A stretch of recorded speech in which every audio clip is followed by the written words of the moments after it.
I'm the President of the United States. I'm not the President of other countries. Every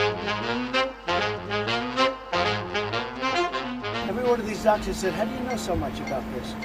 Maybe I have a natural ability. Maybe I should have done that instead of running for president. What do you have to lose? I'll say it again. What do you have to lose? Take it. Hydroxychloroquine. Try it, if you'd like. When somebody's the President of the United States, the authority is total. And that's the way it's got to be. Supposing you brought the light inside the body, which you can do, either through the skin or in some other way. And I think you said you're going to test that too. Sounds interesting.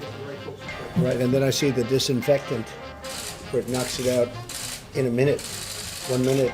And is there a way we can do something like that by injection inside or almost a cleaning? A lot of good things have come out about the hydroxy. A lot of good things have come out. I happen to be taking it. If we were testing 1 million people instead of 14 million people, we would have far fewer cases, right? So I view it as a badge of honor. Pelosi is a sick woman. She's got a lot of problems, a lot of mental problems. They want to take your Second Amendment away. You know that, right? You'll have nobody guarding your potatoes. So I said to my people, slow the testing down, please. You all saw it, because everybody saw it. This was a steel ramp. It had no handrail. It was like an ice skating rink. I'm being baked like a cake. I start the journey inch by inch, right? And then we finally reached almost the end, and the fake news, the most dishonest human beings, they cut it off. You know why? Because when I was 10 feet short, I said, General, I'm sorry, and I ran down the rest, right? Nobody ever heard of it until I came along. Nobody remembered it for a long time, or they didn't use it, at least. I use it all the time. Abraham Lincoln was a Republican. You look back over the centuries, the world has been a dangerous place, very dangerous place, and it will continue, I guess, for a period of time. The closest thing is in 1917, they say, right, where they lost anywhere from 50 to 100 million people. Probably ended the Second World War. All the soldiers were sick. We are going to win 4 more years. And then after that, we'll go for another 4 years because, you know what, they spied on my campaign. We should get a redo of 4 years. You want to do what's called likely voters, likely. In other words, people that are likely to vote, not registered voters, many of whom have died. The forest fires are starting. They're starting again in California. I said, you got to clean your floors, you got to clean your forests. I wish science agreed with you. Well, I don't think science knows, actually. If I lose to him, I don't know what I'm going to do. I will never speak to you again. You'll never see me again. Corona sounds like a place in Italy, a beautiful place. It's Corona. I think this was a blessing from God that I caught it. This was a blessing in disguise.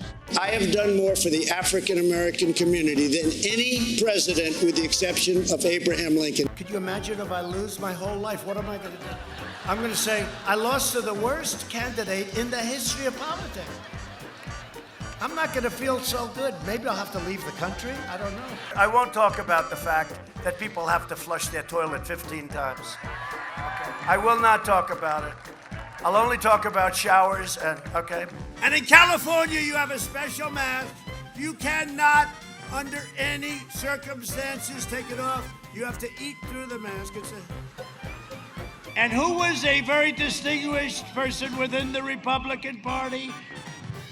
The late, great Abraham Lincoln. Please remember that. He was very presidential. He's the only one I said, maybe I can't be that presidential, but he was very presidential when he wore the hat especially, right? I also want to thank Don Jr., Eric, Ivanka, Tiffany. Words cannot express how proud you make me every single day. No matter what happens tomorrow, I'm very proud of you all. But if we don't win, I'll never speak to them again. We were winning everything, and all of a sudden it was just called off. We were getting ready to win this election. Frankly, we did win this election. This may be the most important speech I've ever made. They were thrown out of the building, and they looked from outside in. but they had no way of even seeing because there were no windows, and the windows that were there were boarded up. Also in Arizona, the Attorney General announced that mail-in ballots had been stolen from mailboxes and hidden under a rock. In fact, dead people, and we have many examples, filled out ballots, made applications, and then voted, which is even worse. In other words, dead people went through a process. If we don't root out the fraud, the tremendous and horrible fraud that's taken place in our 2020 election, we don't have a country anymore. It was all bullshit.